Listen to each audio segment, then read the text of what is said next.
साथियों नमस्कार, मैं रमेश काला और आप देख रहे हो जी के विद काला। दोस्तों, कक्षा 12 हिंदी साहित्य अर्धवार्षिक परीक्षा 2023 का ये मैं आपको पेपर दे रहा हूँ। सभी जिलों के लिए वेरी वेरी मोस्ट इम्पोर्टेंट, काफ़ी क्वेश्चन इसी में से पूछे जाएंगे। तो आप चैनल को सब्सक्राइब करें, बेल आइकन को प्रेस कर लें और जो मैं आपको क्वेश्चन दे रहा हूँ इनको, हिंदी साहित्य को, इनको रट कर चले जाएं साथियों। अच्छे से ध्यान से पढ़ कर चले जाएं। पूरा पेपर है आप लोगों के लिए, अर्धवार्षिक परीक्षा के लिए।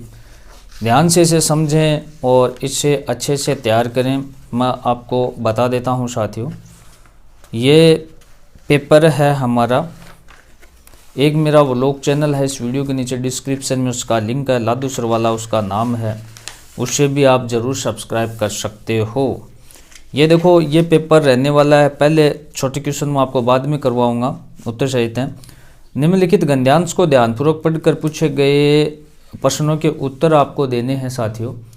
तो आप देखें कि चौधरी साहब से तो ये अच्छी तरह परिचय हो गया था, कि चौधरी साहब से तो अब अच्छी तरह परिचय हो गया था। अब उनके यहाँ मेरा जाना एक लेखक की हैसियत से होता था।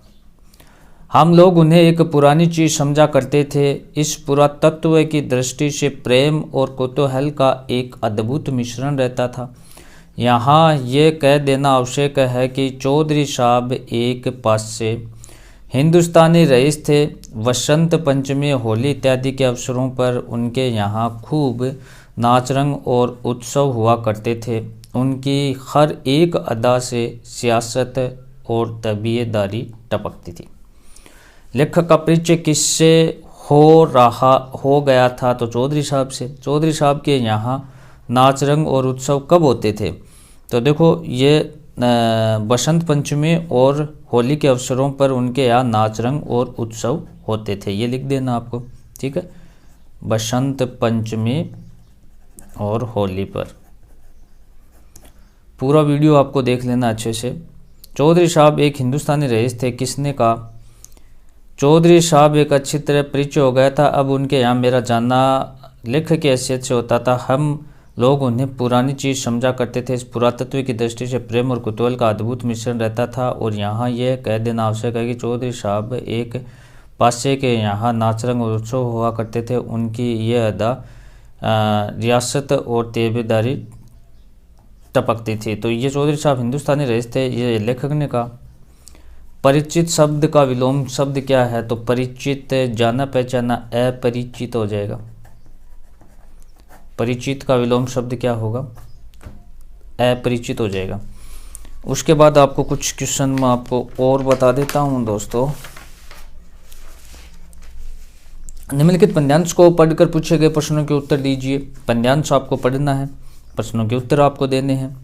कि पथ बंद है, पीछे अचल है, पीठ पर धक्का प्रबल, मत सोच बढ़ चल तू अभय, बाहु में उत्साह चल, जीवन समर के सैनिकों, संभव असंभव को करो, पथ पथ में निमंत्रण दे रहा, आगे कदम आगे कदम, ओ बैठने वाले तुझे देगा न ये कोई बैठने, पल पल समर, नूतन सुमन शख्स न देगा लेटने, आराम संभव है नहीं जीवन सतत संग्राम है, बढ़ चल मुसाफिर घर का धर कदम आगे कदम आगे कदम। कविता का शीर्षक जीवन सतत संग्राम है। आशय स्पष्ट, जीवन में चलते रहना चाहिए। अभय का विलोम भय हो जाएगा। पंथ बंद है, पीछे अचल है, रेखांकित पद का अर्थ आपको बताना है। और कुछ चीज़ें मैं आपको और बताता हूँ साथियों, फिर छोटे क्वेश्चन देखेंगे उत्तर सही, ठीक है। निम्नलिखित पद्यांश को ध्यानपूर्वक पढ़कर दिए गए प्रश्नों के उत्तर आपको देने हैं। कि समाज में एक और जीवन की स्थिरता है तो इसकी ओर परिवर्तनशीलता। समाज जब तक दृढ़तापूर्वक किसी नियम का पालन नहीं करेगा तब तक उत्सव उन्नति नहीं होगी। इसलिए समाज की एक मर्यादा बना दी जाती है कि समाज सभी व्यक्तियों को उस मर्यादा का पालन करना पड़ता है। जो लोग समाज को नए पथ का दर्शन कराते हैं उन्हें कष्ट सहना पड़ता है। सभी तरह के कष्टों को सहकर वे समाज के कल्याण के लिए अपने कार्यों में दृढ़तापूर्वक लगे रहते हैं और अंत में सत्य निष्ठा के कारण समाज में सुधार हो जाता है। अब ये चीज़ें इसमें हम जानेंगे, उससे पहले ये देख लो भाई, खबर या सूचना किसी माध्यम द्वारा प्रसारित होती है वो कहलाती है तो बुलेटिन। मीडिया भाषा की खबर कहाँ कहा जाता है? मीडिया की भाषा में खबर को कहा जाता है, क्या कहा जाता है भाई? मीडिया की भाषा में खबर को क्या कहते हैं? स्क्रिप्ट, स्टोरी, मीडिया, व्लॉग, आप बताएं। रिपोर्टाज शब्द है फ्रांसीसी, जर्मनी, अरबी, अंग्रेजी। वीडियो लास्ट तक देखें, इसके एक साथ ही है वैसे वाला वो आंसर की डाल देंगे इसमें। डायरी को हिंदी में क्या कहा जाता है? निम्नलिखित में रिपोर्टाज के लेखक कौन है? किसी रोचक विषय का मन को अच्छा लगने वाला विस्तृत विवरण क्या कहलाता है? रेडियो टेलीविज़न पर उनके निर्धारित केंद्रों द्वारा कार्यक्रम का प्रस्तुतिकरण क्या है? ऐसी खबरें जो अन्य खबरों को अपेक्षा अधिक महत्व की होती है क्या कहलाती है? खबर का लिखित रूप क्या कहलाता है? घटना का रेखाचित्र शैली में कलात्मक वर्णन क्या कहलाता है? रिक्त स्थानों की पूर्ति आपको करनी है। नेक्स्ट है, समाचार प्रसारण के मुख्य रूप से माध्यम कौन से हैं? साक्षात्कार का अर्थ है साक्षात करना तथा और क्या करना होता है? साक्षात्कार के दो प्रकार होते हैं, प्रायोगिक परीक्षाओं के लिए साक्षात्कार व मध्योपयोगी परीक्षाओं के लिए साक्षात्कार। डायरी लेखन का एक विद्या है। रेडियो टीवी पर समाचार प्रस्तोता अथवा समाचार वाचन को क्या कहते हैं? आधुनिक युग में जनसंचार का सबसे पुराना माध्यम क्या है? मुद्रित माध्यम के लेखक और पत्रकारों को क्या सावधानी रखनी पड़ती है? इंटरनेट क्या है? पत्रकार रहे लेखन क्या है? फीचर क्या है? टेलीविज़न से संबंधित लाइव शब्द का क्या आशय है? टेलीविज़न तथा रेडियो में क्या समानता, क्या अंतर है? फ़ोन इनका क्या आशय है? एंकर बाइट से आप क्या समझते हैं? इंटरनेट का प्रयोग निरंतर बढ़ता ही जा रहा है, सिद्ध करना है। समाचार पत्रों में साक्षात्कार का क्या महत्व है? पत्रकारीय लेखन और सृजनात्मक लेखन से क्या अंतर है? विशेष लेखन क्या है? निबंध आपको लिखना है इन पर कि राजस्थान भाषा और साहित्य, मेरा प्रिय कवि, जल संरक्षण की आवश्यकता, पर्यावरण प्रदूषण, सूचना प्रौद्योगिकी, संचार क्रांति, प्लास्टिक की थैलियों की समस्याएं, राष्ट्रीय स्वच्छता अभियान।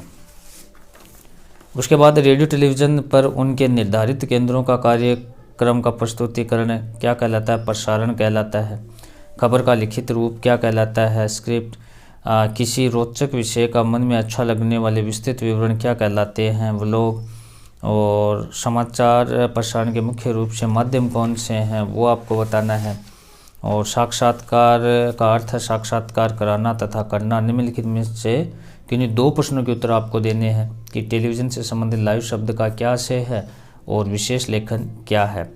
मुद्रित माध्यम के लेखक और पत्रकारों को क्या सावधानी रखनी चाहिए ये आपको बताना है। निबंध आपको लिखना, पर्यावरण प्रदूषण, राष्ट्रीय स्वच्छता अभियान, जल संरक्षण की आवश्यकता, जनसंख्या वृद्धि, ठीक है। और कोष्टक में ये जो दिए गए हैं कि होगी जय, हे पुरुषोत्तम नवीन में काव्य गुण कौन सा है?